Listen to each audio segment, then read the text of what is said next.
Good evening student. आज हमारा topic है एंट्रोपी। एंट्रोपी से हमारे एग्जाम के अंदर बहुत सारे क्वेश्चन आते हैं, ठीक है। और क्या होता है, डायरेक्ट फॉर्मूले बेस आते हैं एंट्रोपी से। पर वो फॉर्मूले बेस कैसे आते हैं, जैसे अब तक तो हमने क्या पढ़ा था, एंट्रोपी है रैंडमनेस, ठीक है। किसी भी पार्टिकल का रैंडमनेस, किसी भी सिस्टम के अंदर कितना रैंडमनेस है वो उसकी क्या डिटरमाइन करता है, एंट्रोपी। यहाँ तक तो सिंपल था। अब क्या है आगे, बस इसने थोड़ा सा इसको एक्सप्लेन कर दिया। प्रेशर और टेम्परेचर की टर्म में, वॉल्यूम और टेम्परेचर की टर्म में, प्रेशर एंड वॉल्यूम की टर्म में, ठीक है। उसको मतलब कहने का मतलब ये दो तीन फॉर्मूले निकल के आएंगे एंट्रोपी के, जिसके बेसिस पे आपसे क्वेश्चन पूछ लिए जाते हैं। तो आप लिख लो एंट्रोपी। आज हमारा टॉपिक है एंट्रोपी।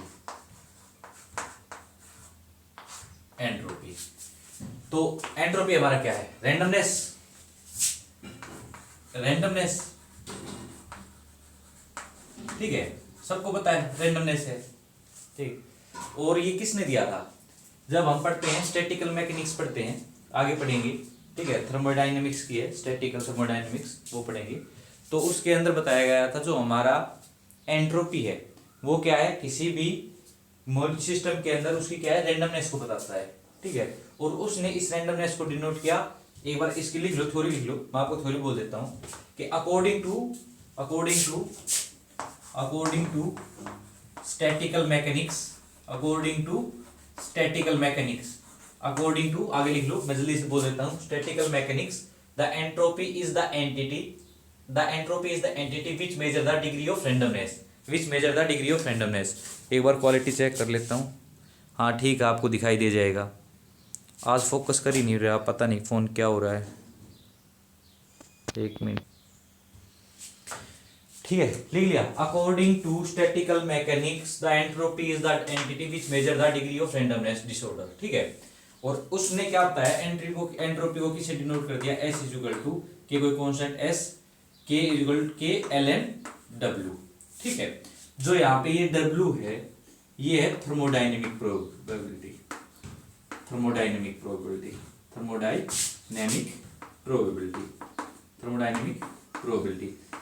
ठीक है।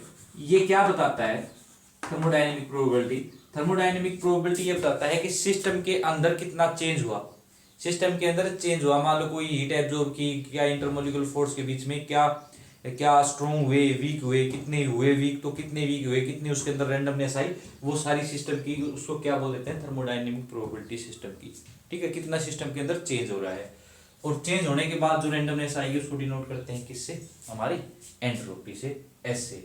अगर मैं बता दूं, अगर मेरी W की वैल्यू, इफ मेरा जो W है उसकी वैल्यू क्या है, 1 है, तो W की वैल्यू 1 है, तो S किसके बराबर आ जाएगा, ln 1। और ये ln 1 किसके बराबर होता है, 0, तो एंट्रोपी किसके बराबर, 0 के बराबर, ठीक है। S की वैल्यू मेरी किसके बराबर आ जाएगी, 0 के बराबर, मतलब there is no any randomness. अगर मेरी W की वैल्यू 1 नहीं है, तो मेरी S की वैल्यू भी क्या नहीं होगी, 0 नहीं होगी। मतलब यहाँ सिस्टम के अंदर क्या नहीं होनी चाहिए, 1 नहीं होना चाहिए, ठीक है। तो हमारा S की वैल्यू क्या नहीं आएगी, कभी भी 0 इसके अंदर, मतलब कोई ना कोई क्या रहेगा, रैंडमनेस, ठीक है। रैंडमनेस लिख लेना, the randomness will be present in any system if F is not equal to 1। तो अकॉर्डिंग टू इसके अंदर लिख लेना, according to thermodynamics the change in entropy. देखो अब सोचो, एक मिनट के लिए समझो, क्या होता है कि मेरे पास कोई सिस्टम है, ठीक है, हाँ अब तक ठीक है, सिस्टम है, तो वो एंट्रोपी कैसे आएगी, सिस्टम को मैंने हीट दी, किसी टेम्परेचर पे मैंने सिस्टम को हीट दी, ठीक है। उस हीट देने के बाद उस सिस्टम के अंदर मान लो इंटरमोलिकुलर फोर्स क्या है, वीक हुए होंगे, हीट देने के बाद उसके अंदर कितनी रैंडमनेस आई, कोई कम वीक हुए होंगे या ज्यादा वीक हुए होंगे, वो ऐसे डिनोट करते हैं। तो मतलब किसी टेम्परेचर पे मेरा कितनी हीट एब्जॉर्ब करता है कोई सिस्टम, वो किसको डिनोट करता है, मेरी एंट्रोपी को डिनोट करता है। तो उसके लिए एक बार यहां लिख लो, उसके लिए 1 मिनट के लिए यहां थ्योरी लिख लो। According to thermodynamics the change in entropy is the ratio of reversible heat absorb, मतलब सिस्टम चाहे क्या करे, धीरे धीरे धीरे धीरे कितनी हीट एब्जॉर्ब कर रही है, धीरे धीरे धीरे उसके अंदर कितनी रैंडमनेस आ रही है। ठीक है, मतलब the ratio of reversible heat absorb by the, क्योंकि रिवर्सिबल क्या है, हर प्रोसेस क्या होगा, स्लो स्लो होगा। रैंडमनेस कैसे चेक करेंगे, उसकी कितनी स्लो स्लो रैंडमनेस आ रही है। ठीक है, और कितनी कितनी रैंडमनेस है उसके अंदर, सिस्टम के अंदर। तो ये ले is the ratio of reversible heat absorb by the system to the temperature at which heat can be absorb, heat can be absorb. तो लिख लेना ds किसके बराबर हो जाएगा, dq रिवर्सिबली बाई टेम्परेचर। मतलब हीट क्या एब्जॉर्ब करेगा, रिवर्सिबली मतलब स्लो प्रोसेस के अंदर हीट सिस्टम एब्जॉर्ब देंगे, हम थोड़ी थोड़ी हीट देंगे, उसके अंदर देखेंगे कितनी रैंडमनेस आ रही है। ठीक है, किस टाइप पे कितनी रैंडमनेस आ रही है, और एक ऐसी स्टेज आएगी जिसके ऊपर क्या है, उस सिस्टम के अंदर पूरी तरह से रैंडमनेस आ जाएगी, क्योंकि पार्टिकल क्या करेंगे, एक दूसरे से काफी दूर चले जाएंगे। तो ऐसे क्या करते हैं, किसी भी सिस्टम की एंट्रोपी को मेजर करते हैं। ठीक है, यहां तक बात आ गई। ठीक है, तो इसके अंदर अब यहाँ लिख लो, स्टार बना के लिख लो, जो लास्ट आपको याद रखना है, कोई भी पंगा कि नहीं रखना है इसके अंदर। The entropy is the measure of, entropy is the measure of amount of heat absorb, amount of heat absorb to the change to change the sorry to change the intermolecular force of attraction, to change the intermolecular force of attraction। ठीक है, मिटा दे, आपको कुछ नहीं है, formula याद रखना है, S equal to K L N W. ठीक है, अगर 1 नहीं होना चाहिए, अगर 1 होगी तो आपसे ये पूछ लेते हैं डायरेक्ट S की वैल्यू क्या होगी, या डायरेक्ट W नहीं देंगे, लिख देंगे थर्मोडायनेमिक प्रोबेबिलिटी क्या है किसी भी सिस्टम की, 1 है तो एंट्रोपी क्या होगी। ठीक है, और इसके अलावा कुछ नहीं पूछेंगे। अब जो मेन फॉर्मूले निकल के आएंगे उसके बेसिस पे ही क्वेश्चन होते हैं आपके। लिखो the entropy change for the entropy change, the entropy change for reversible transformation of, reversible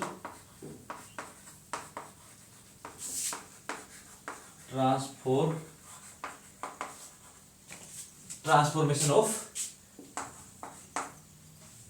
ideal system, of ideal system. ठीक है, इसके अंदर पहला पॉइंट पढ़ लेंगे, P और V के अंदर किसके निकाल रहे हैं, in term of T and V। ठीक है, in term of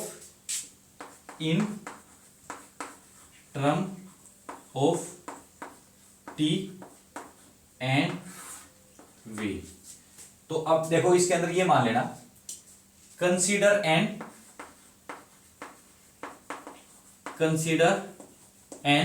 ideal system, consider an ideal system which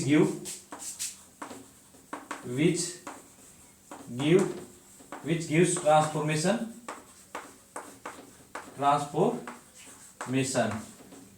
ए से बी के ऊपर कोई मेरी आइडियल गैस गई, ए से बी पे मेरा कोई सिस्टम जा रहा है। ठीक है, क्या क्या मान लिया मैंने, P1 V1 T1, P1 V1 T1, P2 V2 T2। देखो हमसे केवल आपको ये देखो, इसके अंदर क्या पूछा गया है भाई, टेम्परेचर और वॉल्यूम की टर्म में हमें एंट्रोपी बताओ। ठीक है, तो हम मान लेते हैं मेरा सिस्टम ए पॉइंट से बी पॉइंट पे गया, ए पॉइंट पे को कंडीशन क्या थी, वेरिएबल टेम्परेचर T1 था, वॉल्यूम V1 था, प्रेशर P1 था। बी पॉइंट पे प्रेशर P2 था, वॉल्यूम P2 था, टेम्परेचर T2 था। ठीक है, तो अब देखो हमें पता है हमारी जो एंट्रोपी होती है, एंट्रोपी किसके बराबर होती है, dq by T, dq reversibly by T. हमें पता है हमारी एंट्रोपी ये होती है, एंट्रोपी ये होती है। तो from first law of thermodynamics, क्योंकि मेरे को देखो टेम्परेचर और वॉल्यूम की टर्म में निकालना है, मैं लास्ट में फॉर्मूला निकाल लूंगा, आप केवल समझ लो कैसे आया, पर लास्ट में आपको केवल फॉर्मूला याद रखना है। ठीक है, टेम्परेचर वॉल्यूम प्रेशर वॉल्यूम और टेम्परेचर एंड प्रेशर का, ये 3 फॉर्मूले आपको याद रखने हैं। तो ds क्या है, dq reversible by T, from first law of thermodynamics, from first law of thermodynamics. इसके अंदर लिख लेना du क्या होता है, dq plus w, dq plus w, w को क्या लिख सकता हूँ, माइनस पी डी वी। ठीक है, अब क्योंकि P एक्सटर्नल dv होता है, हालांकि रिवर्सिबल सिस्टम है तो P एक्सटर्नल और P इंटरनल बराबर। ठीक है, अब क्या करें, dq क्या आ जाएगा, dq किसके बराबर आ जाएगा, D U plus P D V के बराबर आ जाएगा। ठीक है, D Q plus P D V. अब इस वैल्यू को उठा के मैं इसको फर्स्ट मान लेता हूं, ये सेकंड इक्वेशन को उठा के किसके अंदर लिख सकता हूं मैं, फर्स्ट के अंदर। Put second in first, put second in first, रख दो इस इक्वेशन को इसके अंदर। ये क्या हो जाएगा, डी एस किसके बराबर हो जाएगा, D U plus P D V by, अब देखो ये क्या नीचे इसके टेम्परेचर, क्योंकि मैंने डी क्यू की वैल्यू रख दी है इसके अंदर। ठीक है, ये दिया हो गया। अब आ जाओ, मेरा डी एस किसके बराबर आता है, ये डी क्यू। अब टेम्परेचर को अलग अलग रख दो, एक बार तो डी यू के बराबर में रख दो, क्योंकि भाई पूरे के बटे में है ना, डी यू के नीचे रख दो, एक बार पी डी वी के नीचे रख दो। और डी यू क्या है मेरा यहाँ पे, N C V D T होता है, मैंने बता रखा है। डी यू क्या होता है, N C V D T, और डी एच क्या होता है, N C P D T. तो डी टी, और एक बार तो टेम्परेचर इसके साथ में आ गया, एक बार टेम्परेचर इसके साथ में निकाल दो, P D V by temperature. ठीक है, अब इसमें क्या कर दो, इंटीग्रेट कर दो। ठीक है, सॉरी अभी इंटीग्रेट मत करो, अभी इंटीग्रेट नहीं होगा। ठीक है, पी डी वी। अब P क्या होता है, देखो आइडियल गैस की बात कर रहे हैं तो PV इज इक्वल टू किसके बराबर होता है, nRT के बराबर। यहां तक सब समझ रहे हैं। तो प्रेशर को मैं क्या रख सकता हूं, nRT बाई वी रख सकता हूं, nRT बाई वी रख सकता हूं। तो इस प्रेशर की वैल्यू यहां रख दो। ठीक है, NCV dt by T, pressure की वैल्यू रख दो यहाँ पे, nRT by V dV by T. तो क्या इस टेम्परेचर से टेम्परेचर कट गया, बात आई यहाँ तक समझ में। ठीक है, ये क्या है मेरा ds। अब इसको इंटीग्रेट कर दो, ds को किससे कहाँ से कहाँ तक कर दो, S1 से S2 कर दो, dt बाई टी कर दो, T1 से T2 कर दो, और ये dV बाई वी। देखो एक स्टेप में इसको हटा दो, T से T कट गया, NR लिख दो इसको, देखो T से T कट गया, आप अपनी नोटबुक के अंदर लिख लेना। और ये क्या है, dV बाई वी है, तो इसको मैं इंटीग्रेट कर सकता हूँ। सिस्टम कहाँ से गया है, V1 से V2 गया है, T1 से T2 गया है।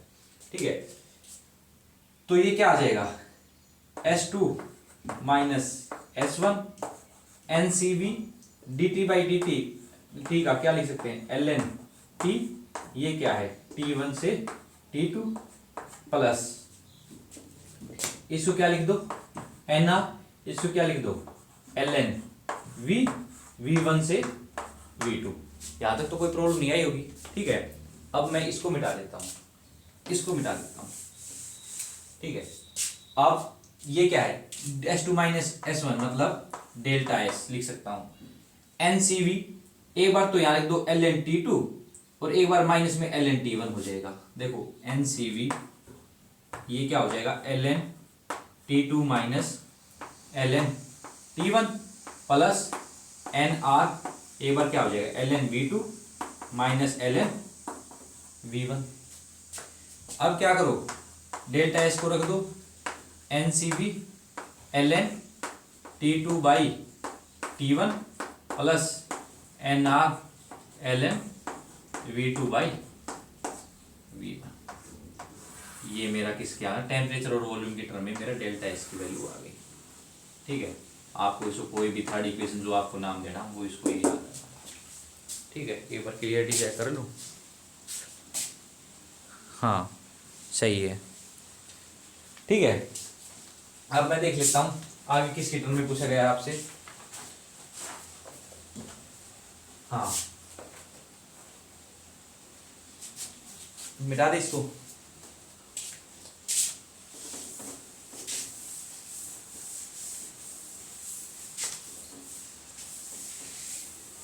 अगला पूछा गया है in terms of temperature and volume. Second,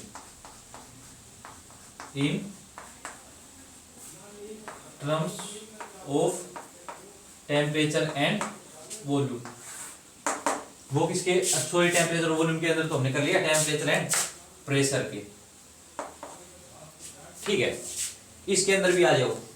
मेरा डीएस क्या है, D Q reversible by temperature from first law. आपको केवल जो मैंने पहला जो बताया है कि जो टेम्परेचर और वॉल्यूम के साथ में एंट्रोपी की जो इक्वेशन वो आपको लास्ट का ही याद रखना है, उसके अलावा ऊपर का कुछ याद नहीं रखना। ठीक है, एग्जाम के पॉइंट ऑफ व्यू से बताया मैंने। ठीक है, बाकी तो आपकी मर्जी है। तो D U is equal to D Q plus W minus P D V. ठीक है, तो डी क्यू किसके बराबर आ जाएगा, D U plus P D V. क्या मैं इसको यहां पुट कर सकता हूं, कर दो। ऐसे नाम डाल लेना, इसको सेकंड डाल लेना, उसको फर्स्ट डाल लेना, ये सेकंड को पुट कर दो किसके अंदर, फर्स्ट के अंदर। ds किसके बराबर हो गया, du plus P D V by temperature T। ठीक है, तो अब क्या हो गया, ds किसके बराबर है, देखो अब मेरे को निकालना है टेम्परेचर और प्रेशर में, कैसे भी निकालो पर टेम्परेचर और प्रेशर के बीच में निकालो। तो पीवी आइडियल गैस के लिए 1 मोल की बात करूं, 1 मोल के लिए फॉर आइडियल गैस लिख लेना, यहाँ लिख लेना फॉर आइडियल गैस, और 1 mole of ideal gas, 1 mole of ideal gas PV equal to RT. दोनों साइड डिफरेंशिएट कर दो, एक बार तो वॉल्यूम को कर दो, एक बार प्रेशर को कर दो, एक बार तो पी डीवी वॉल्यूम को कर दो, एक बार वॉल्यूम को बाहर निकाल दो, प्रेशर को कर दो, आर तो कांस्टेंट है ही, और एक बार डी कर दो। पी डीवी की वैल्यू क्या आएगी, पी डीवी की वैल्यू आएगी R D T minus V D. इसको नाम दे लो चाहे थर्ड को पुट कर दो, और इसको नाम दे लो थर्ड, इसको नाम दे लो फोर्थ को कहां पुट कर दो, थर्ड के अंदर।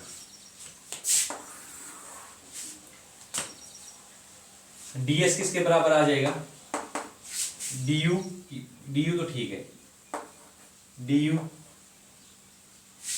ठीक है प्लस पीडीवी की वैल्यू मैंने यहां से पुट कर दूंगा are D T minus VDP, are D T minus VDP. ठीक है, डिवाइडेड बाई टेम्परेचर T। अब मैं क्या du की वैल्यू पुट कर दूं, एनसीवी dt कर देते हैं, ds du की वैल्यू पुट कर दो, क्या होती है NCV dt plus are D T minus VDP by temperature T। ऊपर से क्या करो, dt इस दोनों के अंदर कॉमन निकाल लो, dt कॉमन निकाल लिया। ठीक है, अगर मैं 1 मोल के लिए बात करूं तो n की वैल्यू, क्योंकि ये भी मैंने किसके लिए बात की है, 1 मोल के लिए बात करी है, एनसीवी dt की जगह n मैंने क्या मान लिया, 1 मान लिया। dt बाहर निकालो, cv plus r minus VDP by temperature, ये किसकी वैल्यू आई मेरी, ds की। और आपको पता है cp माइनस cv किसके बराबर होता है, r के बराबर होता है। यहाँ क्या है, cv प्लस r, मतलब cp is equal to cv plus r।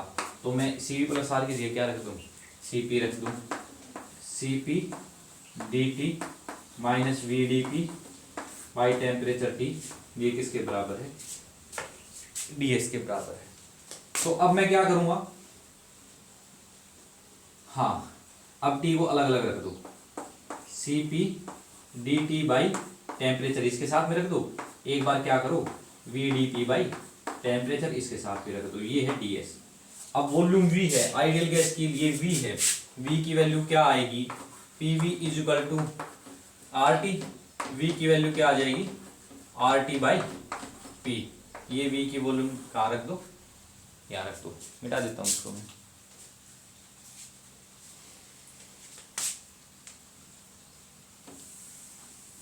ये मिटा देते हैं भाई, आपने लिख लिया होगा।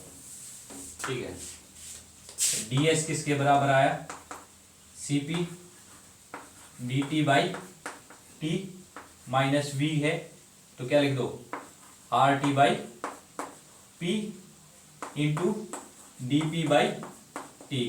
तो क्या मैं टेम्परेचर ऊपर कर दूं, ठीक है, ds किसके बराबर आया, cp dt by t minus r dp by p, her side integrate कर दो, p1 से t2, p1 से p2, s1 से s2।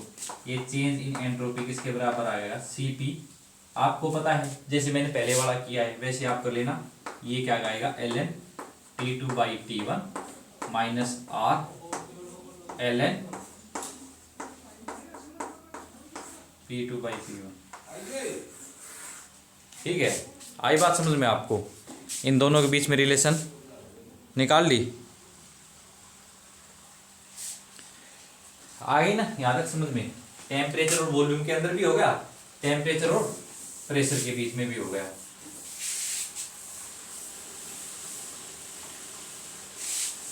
तो देखो अब मैं तीसरा आपको डायरेक्ट बता देता हूं, आपको डायरेक्ट याद कर लेना है।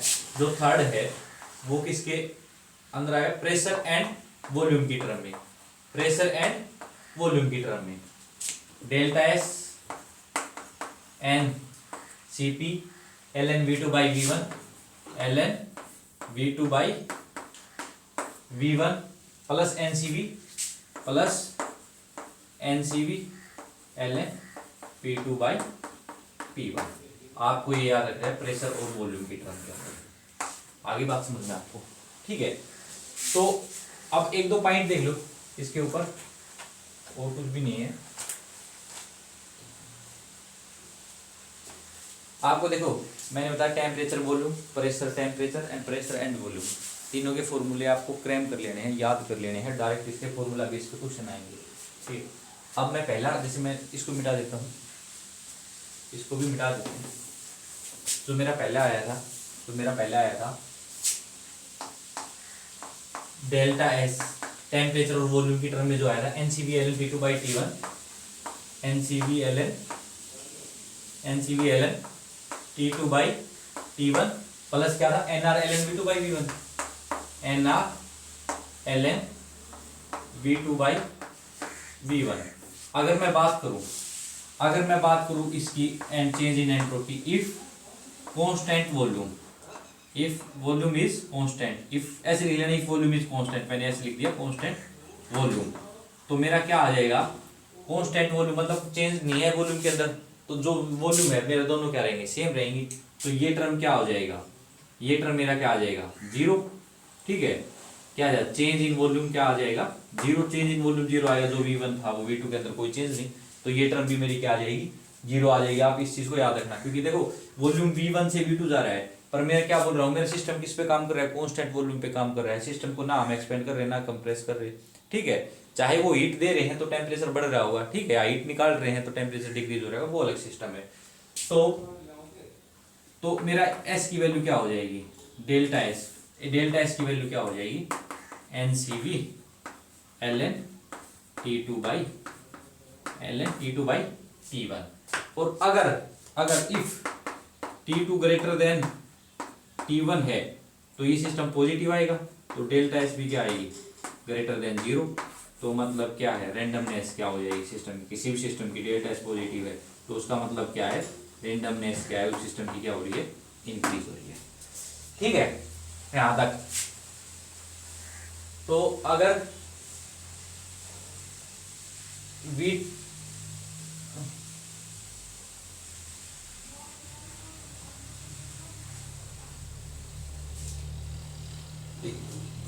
तो अब देखो मैं आपको अगला पॉइंट क्या बताने वाला हूँ।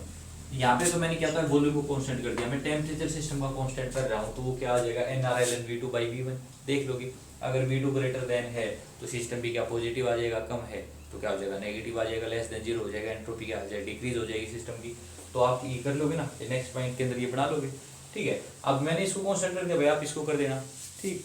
और जो सेकंड पॉइंट है, जो सेकंड फॉर्मूला आया था उसके अंदर भी यही है, उसके अंदर भी कुछ ज़्यादा नहीं है, पी एन टी। सेकंड मैंने क्या बताया था, पी और टी के बीच में आपको, पी एन टी के बीच में आपको फॉर्मूला बताया, डेल्टा एस क्या होता है, एनसीपी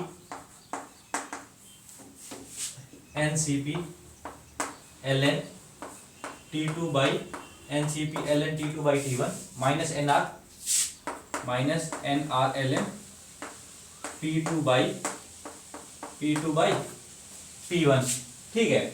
अगर मैं बात करूं सिस्टम की बात करूं किस पे, कांस्टेंट टेम्परेचर पे। अगर मैं बोलूं मेरा सिस्टम का क्या है, टेम्परेचर क्या है मेरा कांस्टेंट है, तो डेल्टा एस किसके बराबर हो जाएगा, minus N R L N P two by P one के। अगर मेरा P2 किससे ज्यादा है, प्रेशर मैंने ज्यादा अप्लाई कर दिया सिस्टम के ऊपर, तो P2 क्या है मेरा, ज्यादा है किससे, P1 से। तो अब की बात डेल्टा एस क्या हो जाएगा मेरा, क्योंकि ये तो पॉजिटिव पर बाहर का साइन है नेगेटिव लेस देन जीरो, तो एंट्रोपी क्या हो जाएगी डिक्रीज। कहने का मतलब मैं आपको थोड़ा सा घुमा के बता रहा हूँ, चीजें वही हैं। अगर कोई चीज कांस्टेंट दे जाए तो इस चीज को ln के अंदर जो टर्म है उसको क्या कर लेना, जीरो कर लेना। ठीक है, मिटा दे इसको। तो in term pressure and volume, third point क्या है, थर्ड क्या क्या बताया था, प्रेशर और वॉल्यूम। मैंने डायरेक्ट फॉर्मूला बताया है प्रेशर एंड वॉल्यूम का। प्रेशर एंड वॉल्यूम के अंदर डेल्टा एस क्या आ जाएगा, डेल्टा एस क्या था, N C P L N V two by V one minus N plus N C V plus N C V L N P two by P one. ठीक है, इसके अंदर की अगर वॉल्यूम कांस्टेंट है, आप लिख लेना भाई अपने नोटबुक के अंदर, वॉल्यूम कांस्टेंट है तो ये term zero, N C V L N P two by P one. इसके अंदर अगर पी टू ग्रेटर देन क्या है पी वन, तो ये पॉजिटिव, तो ये भी पॉजिटिव, डेल्टा एस उस टाइम पे मेरी क्या हो जाएगी, ग्रेटर देन जीरो। फिर एक बार क्या करना, प्रेशर को कांस्टेंट कर देना। ठीक है, ऐसे कर लोगे ना। ऐसे एंट्रोपी के बेसिस पे आपके जो तीन फॉर्मूले हैं आपको मेनली वो याद रखने हैं। S is equal to K L N W, thermodynamic probability की वैल्यू अगर 1 है तो कोई भी रेंडमनेस नहीं होगी। तो ठीक है, ये छोटी छोटी चीज़ें आपको याद रखनी है और इसके अंदर कुछ नहीं है। कल एक क्वेश्चन करते हैं इसके ऊपर। Thank you.